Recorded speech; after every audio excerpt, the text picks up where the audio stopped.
bienvenidos a Cátedra Médica, porque la salud merece respeto. Hoy es lunes 2 de junio, año 2025, y son las 10:32 en todo el territorio dominicano. Los lunes, los catedráticos. Catedrático, programa dedicado a temas transversales en relación al mundo de la salud. Hoy con el tema cómo la urbanización afecta nuestra salud. Un tema que vamos a desglosar en el día de hoy, tema preparado para ustedes con la finalidad de fortalecer los conocimientos que hay en cada uno de estos temas para beneficiar el bien más preciado, que es la salud, ese bienestar con el que aspiramos en términos físicos, en términos mental, en términos social. La salud, ese bien más preciado, y evidentemente que el conocimiento nos hace fuerte. Hoy tenemos la oportunidad de conversar con un elenco de profesionales diversos. Tenemos acá al urbanista y presidente de la Fundación Dominicana de la Universidad Pedro Enríquez Ureña. Vamos a tener a nuestro epidemiólogo e investigador, y también vamos a tener a un psiquiatra. Ellos son el arquitecto Raúl de Moya, el doctor José Celi y Luis Ortega. Vamos a estar conversando en el día de hoy de cómo la urbanización afecta, influye, modifica el estado de salud. Todos esos aspectos lo veremos con estos profesionales. Saludar a toda la gente que cada mañana de 10:30 a 12 del mediodía nos da el favor de su audiencia a través de las frecuencias compartidas 98.5 rumba para la región metropolitana, el Gran Santo Domingo, Distrito Nacional, Jaina, San Cristóbal, Monte Plata, Baní, para las 14 provincias del Cibao a través de Premium 101.1, para el este, Salva León de Higüey, Atomayor, El Ceibo, San Pedro de Macorís, La Romana, tenemos ACUL 106.9 y tenemos en pantalla chica a las 12 del mediodía nuestra retransmisión por Telefuturo, eso es a Canal 23. Hacemos también 10 de la noche, sábado y domingo, un resumen de todo lo que vemos a lo largo de la semana. La gente que está en Tahití, la gente que está en New York, la gente que está en Londres, en Camboya, en Vietnam, en cualquier punto del planeta nos puede seguir a través de YouTube.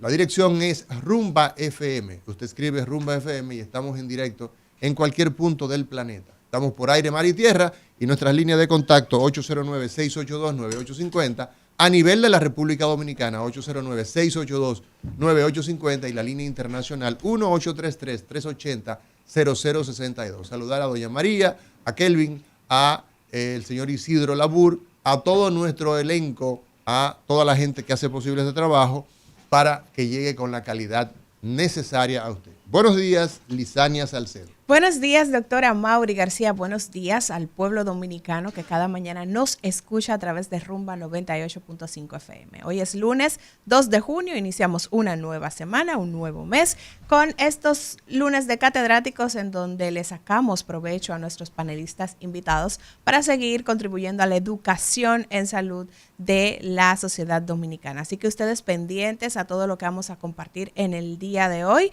sobre cómo la urbanización afecta nuestro estado de salud. Así mismo es. Vamos a darle la bienvenida, Liz. Claro que sí. A nuestros invitados. Buenos días, arquitecto Raúl de Moya. Bienvenido a Cátedra Médica. Buenos días. Gracias por la invitación. Gracias a usted por aceptar y brindarnos el honor de acompañarnos aquí en cabina en este panel. El doctor José Celic, buenos días, doctor. Buenos días, ¿cómo están? Muy bien, felices de tenerle una vez más por aquí. Yo feliz de estar acá. No invitado, colaborador de este espacio, ya fijo. Luis Ortega, fuera de nómina, pero... Fuera de nómina, pero también... Ya no tenemos que sentarnos. Hay que negociar. Tenemos que sentarnos a hablar. Buenos días, doctor. Psiquiatra infanto juvenil. Buenos días, Luis. Siempre es bueno venir aquí a hablar sobre estos temas. Ustedes tienen mucho interés en este tema. Este tema es muy importante porque global y hay que trabajarlo varias veces para que la gente comience a entender cómo funciona.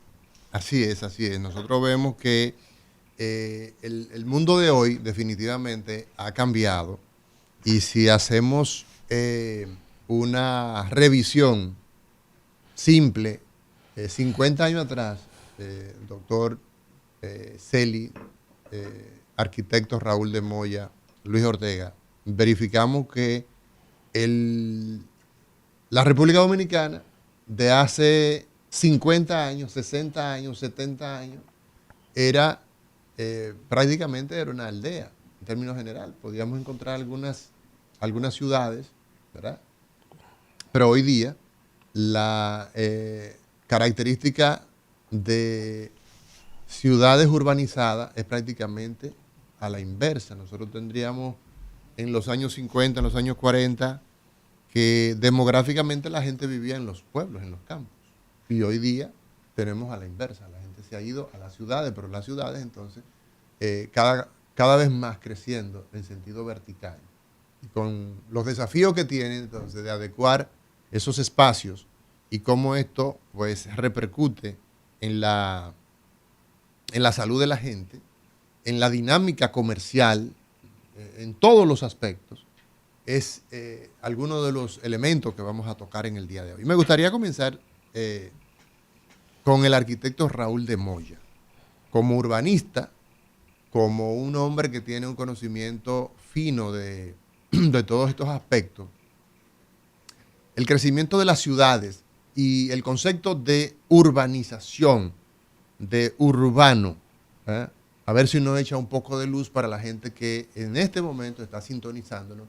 ¿De qué estamos hablando cuando nosotros hablamos de urbanización? Y cómo entonces esto ha ido evolucionando en el tiempo, en fin. Sí. Primero quiero corregir un poco en la introducción. Yo ya no presido la Fundación Universitaria Dominicana Pedro Enrique Ureña. La hice por 10 años, sí, de los 22 que estuve en la fundación, pero ya es tiempo de relevo de las nuevas generaciones, de nuevos grupos y de pasar responsabilidades a que otros asuman esos procesos. Sí. Siempre, de todas maneras, siempre estaré ligado a la parte académica y a la parte de investigación. Con relación al tema ciudad, sí, en el origen, el hombre convivió con la naturaleza de manera muy particular. Era un animal más del entorno que fue modificándolo en función de su incapacidad como organismo biológico, de que las defensas del medio ambiente lo generara el mismo organismo, tuvo que crearse sus protecciones, tuvo que buscar dónde protegerse de determinados factores, sobre todo naturales. Entraba en las cavernas, pero entraba en la caverna, no había caverna. Que era el recinto materno ampliado natural en la tierra, era el lugar que le brindaba la protección. Y bueno, eso era de un hombre que se movía, un hombre nómada, un hombre que buscaba en la naturaleza los recursos que ella tenía y cuando se acababa se movía a otro sitio. No se podía llevar la caverna al hombro. Exacto. Y a veces entonces, si crecía mucho esa población, entonces la caverna quedaba pequeña. Entonces fue el hombre por necesidad, como todo ser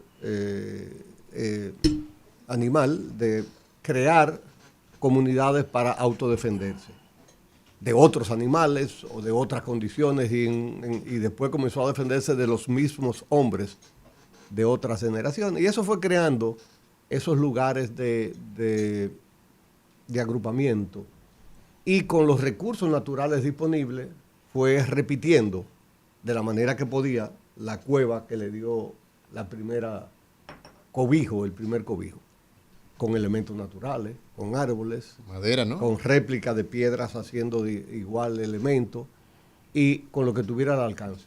Todavía hoy día nosotros podemos ver en el subprofundo el tejamaní, que no es más que la mezcla de los árboles que se flexibilizan producto de zonas secanas, zonas secas, y con la mezcla con estiércol animal, crean una argamasa que lo conforma en una especie de cementum. Lo interesante es que si tú tomas temperaturas adentro y afuera, te das cuenta que ese tejamaní es capaz de reducir hasta 5 grados de temperatura del exterior al interior. Protegiendo entonces a esas altas temperaturas que se dan en esa zona. Okay. Y te das cuenta también la inteligencia humana que esos huecos eran como la cueva, tampoco tenían ventanas, porque si le abres ventanas, entra el calor y entonces ya la temperatura no se preserva dentro. Pero también a lo inverso sucede en las zonas frías. El mismo efecto. Retienen diferencia de el calor que se genera dentro. Se conserva. Se conserva. Esas condiciones primarias, porque eran de pequeños grupos, casi familiares, se fue replicando, creando lugares de asentamientos humanos, que entonces, además de las ventajas que ofrecían al ser humano por agruparse, la organización del trabajo, las mujeres hacían algunas cosas, los hombres hacían otras cosas, el hombre era un poco la defensa, la mujer trabajaba y criaba a los hijos, y de pronto eso fue creciendo, favoreciendo a que ese grupo se pudiera autodefender de la naturaleza y de los otros elementos. Pero a la vez comenzó a crear algunos problemas naturales de evacuación de residuos, de condiciones que en la cercanía de construcciones impedían a la buena ventilación, y así fue creándose de una manera muy elemental, contar la historia de una manera muy elemental, porque también otros efectos fueron la necesidad de intercambio. En otras latitudes, los puntos comerciales eran puntos creados móviles, como lo hacen hoy vendedores móviles, que se ponen en lugares donde hay demanda. Entonces, en esos cruces, sobre todo en la zona del Oriente y Medio Oriente, que habían cruces de comunidades, pues generaban una especie de mercado, de intercambio. Y esos mercados se fueron también creando como un sitio con un carácter más definitivo. Para traer esa historia muy antigua a la parte más reciente, tú bien dijiste, República Dominicana, miren, si nos ubicamos en la época de la independencia, la población urbana no llegaba al 10%. En la capital, cuando se hace la revuelta de Mella, era un grupo de jóvenes, pequeño, ¿verdad? En una población pequeña, que en el país entero habrían 100 y pico mil personas. En toda la República. En toda la República Bueno, no era la República Dominicana, no era en el territorio dominicano, el territorio. que tampoco era territorio. Pero era básicamente, ¿de dónde viene la condición, vamos a decir, histórica de ese momento? Bueno, hay un grupo de libertarios jóvenes, todo joven es revolucionario en su inicio, todos los libertarios eran jóvenes. Algunos siguen para viejo también. Algunos se quedan en ese entorno, pero se tienen que unir a los conservadores. ¿Quiénes eran los conservadores? Los dueños de los territorios, y por eso eran los generales, porque tenían gente que trabajaban para ellos. La tropa eran los peones. La tropa eran los peones. Entonces, de Por pronto, eso Santana fue tan decisivo en ese, y los en ese demás proceso. también. Entonces, por eso ese pacto solamente dura hasta el derrocamiento de los haitianos, porque uno quería la libertad y los otros que los haitianos se fueran, porque le estaban haciendo daño a sus propiedades. Exacto. Por eso dura el proceso libertario otros 20 y pico de años, que llega una restauración tratando de ver si de verdad se generaba lo que se generó como república. Ok, entonces cuando el ser humano en esa evolución que usted está narrando, ¿no, arquitecto Raúl de Moya, no encuentra forma de satisfacer sus necesidades de manera errante, entonces se asienta, ¿no? Y nace la agricultura. Con la agricultura es que se asienta, no antes. Nace la agricultura. Cuando acaba de ser depredador de lo que aparece. Exacto, no hay más y tiene que sembrar, entonces ahí nacen las ciudades, en torno a, como dice el doctor Celi, a la actividad agrícola. El medio no nos ofrece todo lo que necesitamos. La agricultura es sobre todo cereales. Exacto. Cuando logró tener un fuente de hidrato de que, carbono que sobrevivía el invierno, entonces pues me quedo aquí sentado. Porque mientras yo podía producir cualquier elemento agrícola, pero si el invierno me lo destrozaba, pues tenía que irme. Pero cuando controló el cereal, fíjate que el cereal es en China, en México, en Rusia, todo el cereal, alrededor del cereal es que se logra mantener. Y claro, el salado de la carne más arriba, porque ahí no hay manera. Pero la carne eran errantes. Sí. Los hatos, el hato mayor del rey, el hatillo, todo eso eran los lugares de soltar los animales. La zona del Cibao, San Francisco de Macorís nace como un hato que venían periódicamente a llevarse los animales que estaban de provecho, pero estaban sueltos.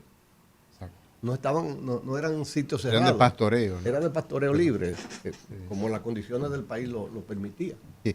¿Cuáles condiciones, doctor José Celi, se empiezan a gestar a propósito de ese proceso de organización social de las urbes, de la urbanización?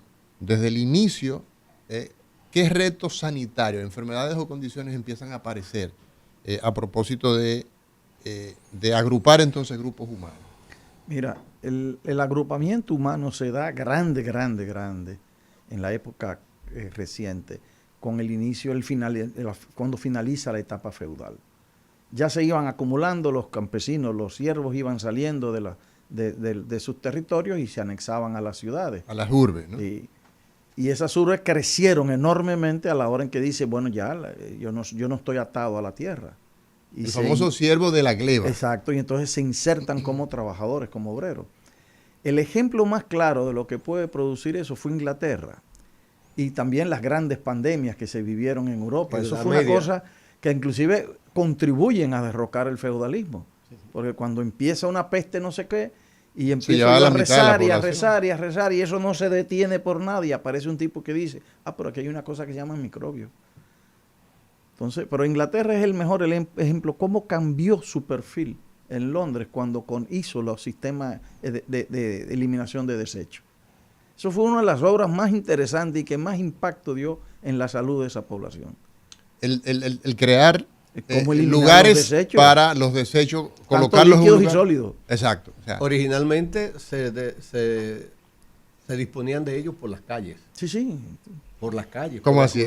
El que vivía cuesta abajo estaba listo. Estaba listo. Fuñido. Pues echaban la caca. Eso generó las grandes muertes masivas de la Edad Media, del Medioevo. Y eso retoma entonces la creación del sistema, aunque fundamentalmente las ciudades, originalmente toda ciudad se forma en el entorno de un río y en la antigüedad del mar, porque la vía de comunicación externa era el mar. La vía fundamental de vida es el agua. Claro. Cuando llegaban los alimentos, que tú veas que hay una ciudad, hubo un río. Claro. O los romanos dijeron, entonces espérate, porque yo estoy dominando zonas y que no hay agua. Y llevaron el agua. Entonces hicieron los grandes acueductos. Acueductos hasta el día de hoy. Todavía hay. Que están todavía vigentes. Son impresionantes. Sí. Ahora bien, cuando vas a Roma, hay muchísimas calles y muchísimos lugares donde todavía se observan funcionando este tipo de construcción de miles de años. Sí, el tema se complejiza porque era suficiente en algún momento conducir las aguas servidas hasta caudales de agua que se encargaban, que no eran de gran magnitud, de degradarla en el proceso y depurarla de manera natural. Pero eso fue creando la contaminación de los ríos. Toda Europa, todos los ríos fueron peor que los amas que ustedes conocen ahora. Esos ríos que hoy ya están rescatados en su mayoría de los casos, eran el recipiente de los residuos. Sí, las letrinas colectivas. Eso, ahí va a parar. Como tú bien mencionas, la ciudad de Santo Domingo, que ya es ciudad del Renacimiento. O sea, cuando en el 1844 ya... No, en el 1844 no, en el 1500. Cuando llega... El de la ciudad de Santo Domingo es ciudad renacentista. Ya se había dado el acumulando toda la experiencia que había tenido Europa. Y es la primera vez que se traza una ciudad programada tomando en cuenta factores ambientales que tienen que ver con la salud. Bien cuadriculada, Primero, los hospitales fuera de la porque predominaba el enfoque contagionista. Fíjate que que le había creado el problema a Europa de las contaminaciones que había. San Nicolás de Bari está afuera, pero ahora ustedes lo ven como que está dentro. No, era afuera de la zona colonial. La ciudad lo incorporó, pero tenía un sistema de drenaje sanitario. ¿Y drenaba dónde? drenaba al río. Al río. Que era lo normal. Después vienen los sistemas de depuración, plantas de tratamiento y demás, pero al principio no era así. Hoy día la ciudad nuestra carece todavía hoy día de un sistema estructurado general que permita tratar las aguas negras. En el 60, vamos a poner el 60. Un segundito, arquitecto. Cuando hablamos de aguas negras, para la gente que nos está siguiendo, estamos hablando de agua contaminada, agua que lleva caca, que lleva orina, que lleva... Las aguas de los baños, fundamentalmente. sobre todo la de los baños, ¿no? Porque hay las aguas negras son esas, Ajá. pero tiene también las jabonosas, que son las que no son de los sanitarios, sino son de los fregaderos. De los fregaderos. Demás, Que también tienen su efecto. que también tienen Claro. su efecto, por eso se usan las trampas de grasa, que no se producen en los inodoros, Exacto. pero sí en los fregaderos, y tienen un tratamiento diferente. Las aguas negras van a registros y las aguas jabonosas van a trampas de grasa, que impide que las grasas pasen al funcionamiento general.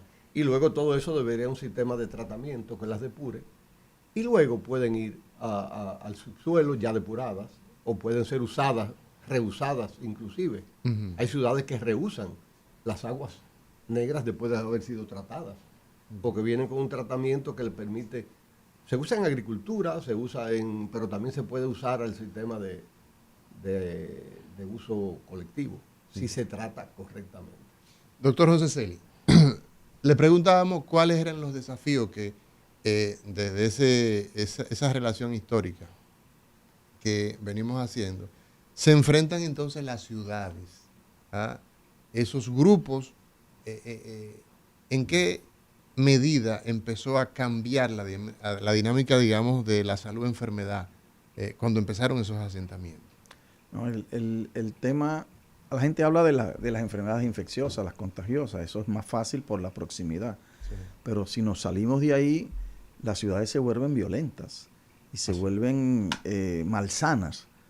Porque vivir en una ciudad te da acceso a servicios, a transporte, a fuentes de trabajo. Tú dices, qué bien, qué bien. Sin embargo, también te generan maldades. Y el vivir en conjuntos ya te facilita la propagación de cualquier elemento. Pero también está el tema de que hay ciudades que tú no puedes tener seguridad en la vida, no puedes tener tranquilidad en tu vida.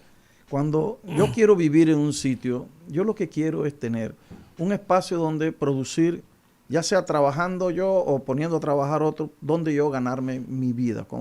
Pero yo requiero un espacio donde yo pueda no solo descansar, sino recuperarme y socializar. Y que eso sea seguro. Seguro no en términos de la violencia solamente, sino también seguro en términos de salud. Las ciudades contaminan. Solamente con el parque vehicular tú tienes para contaminar cualquier cosa. Y si le pones industrias en el centro, pues, y si pones mucha gente a eliminar desechos mal elaborados, mal planificados, pues tienes de todo. Entonces yo necesito ese espacio, además ser reconocido. Y las ciudades, para mucha gente era escapar del campo, pero se van del campo no dije porque me gusta la ciudad, es que el campo los expulsa, no hay de qué vivir. Cuando aquí empiezan a crecer la urbanización, es cuando cambiamos la política de producción de agrícolas, pasamos a zona franca, turismo. Antes éramos el postre, ¿verdad? Producíamos azúcar, café, chocolate. Ese era el postre, el cigarrillo, todo eso terminaba, la economía de postre. Ahora pasamos a una economía de servicios. ¿A dónde están esos servicios? Se concentran en las grandes ciudades. Y entonces yo dejo mi tierra por irme a buscar mejor provecho. También influye lo que nos colocan en la mente, ¿eh? En la ciudad que está todo, en la ciudad que es mejor. Claro, después Hay una expresión que decía que en la capital es donde se hacen los cheques. Por sí, lo tanto, claro. la gente dice, bueno, si se hacen los cheques hay que ir para allá. Hay que ir para allá a ver si lo A veces agarro me toca alguno. uno, ¿no? Entonces, realmente eso se va perdiendo en la ciudad. Villa Consuelo antes era un territorio obrero. ¿Y por qué? Por las empresas que había en la Máximo Gómez y aledaños. Cambió eso y cambió la población. Sí. La gente va atrás de donde hay recursos para vivir. Antes era el río, el mar, el qué sé yo qué. Ahora empresas. La gente se va creando espacios alrededor de ellos. Y cuando llegan al espacio urbano, como quien dice, no tienen un boleto de entrada. Entonces entran. y tú te encuentras una economía, una cuestión política que te saca, pero llegas a las ciudades y no tienen planes, pero tú tienes tu plan. Y son un montón de microplanes. Y por eso aislados todos. Yo ocupo este espacio, me quitan el otro, yo me aprovecho de esto, porque realmente cuando dicen, vamos a jugar dominó, en esas viviendas se puede jugar dentro de la casa. Van a la acera, claro, van a la calle. Cuando tú los quitas de ahí, estás violentando, aunque es correcto, pero estás violentando una dinámica que ellos se crearon. Ellos no están en la calle porque me gusta la calle, es que no tienen el espacio. No hay la ciudad que no tiene espacios para yo desarrollar la socialización. Pues, ¿cuántos museos públicos hay en las provincias? ¿Cuántos sitios de esparcimiento de la juventud hay en que no sea los drinks y otras cosas que no son realmente esparcimientos saludables? No hay. Claro. Entonces, es verdad que la economía y las cuestiones sociales impulsan a la urbanización, pero también la complicamos cuando no la planificamos. Así es. Yo quiero partir de esas explicaciones que da doctor José Celi para escuchar la opinión de nuestro doctor Luis Ortega en la parte de salud mental, porque sin duda alguna cuando hablamos de ciudades inseguras, que fue uno de los conceptos que utilizó en esta explicación que daba, el tema del parque vehicular que también genera caos en el tránsito, el no contar con espacios para que la gente socialice, ¿cómo influyen todos estos factores en que el ser humano de hace 2 décadas no tenga la misma estabilidad mental que el de la actualidad? Liz, mira, yo voy a responderte toda esa pregunta, pero antes de responderte yo quiero dar un mensaje a lo que tiene que ver a la juventud. Cuando estaban hablando los profesores, aquí estaba yo recordándome en el curso, yo diciéndome en mi cabeza, ¿para qué yo voy a estudiar historia? ¿Para qué diablo me va a servir esto? Nos han dado y ahora mismo yo estoy claro, viendo que sí funciona. O sea, pónganse a estudiar porque aquí hay muchas cosas a la clase de historia, que al final va a poder llevar al futuro, te va a ayudar. Si eres arquitecto, si eres médico, la verdad es que las cosas hay que tomarlas desde el principio con orden. Mira, en cuanto a lo que tiene que ver la salud mental, la inseguridad, lo que tiene que ver con el parque vehicular, evidentemente cuando tenemos una población que va creciendo y que se va alterando lo que es el nivel de estrés en cada persona, ya sea porque hay muchos tapones, porque hay inseguridad, porque hay problemas de pobreza, eso hace que el sistema de amígdala comience a activarse o sobreactivarse. Y como sabemos, la amígdala tiene amígdala cerebral, ¿no? La amígdala cerebral, exacto, no la de la boca, la amígdala cerebral. Entonces, esto comienza a hacer que el nivel de estrés y todo lo que tiene que ver con el sistema de alerta de la persona, que como decía el profesor aquí, en la época de la caverna, lo utilizaban para que no nos matara el león o para salir más rápido de los lugares o para defendernos, ¿no? Pues entonces, cuando está constantemente activa, pues comienzan a producirse lo que es la enfermedad de salud mental. Comienza a producirse la ansiedad por el evento crónico de lo que tiene que ver con el cortisol y todos los sistemas neuroendocrinos que comienzan a activarse. Comienza a ver lo que es la depresión también por el tema de que no se baja ese estado de alerta, ese estado de defensa que tiene el cuerpo, porque cuando estamos en un tapón, estamos en defensa, porque estamos alerta de que no nos choquen. Tenemos que estar atentos de dónde vamos. Tenemos que estar planificando la ruta, incluso si usamos Google Maps, hacia dónde vamos a ir. Que si llegamos tarde, también nos estresamos. Todas esas cuestiones comienzan a sumarse para crear lo que es el elemento idóneo de una enfermedad mental. Claro. Cuando no tenemos seguridad, yo siempre digo cuando llego al país, Amaury lo sabe porque nos conocemos ya hace 10 años, que en España, yo estoy en España, en España a mí se me quitó el síndrome paranoico de República Dominicana. El síndrome paranoico de República Dominicana es que cada vez que yo oía un motor, yo miraba y miraba qué era lo que pasaba. Entonces, cuando llegué a España ya yo podía andar y oír un motor sin mirar hacia atrás, pero eso fue como 1 año o 2 años después de llegar a España. Al principio desde que llegué aquí de nuevo, entonces todo el tiempo es que yo oigo algo, desde que siempre estamos alerta, ¿no? Sí.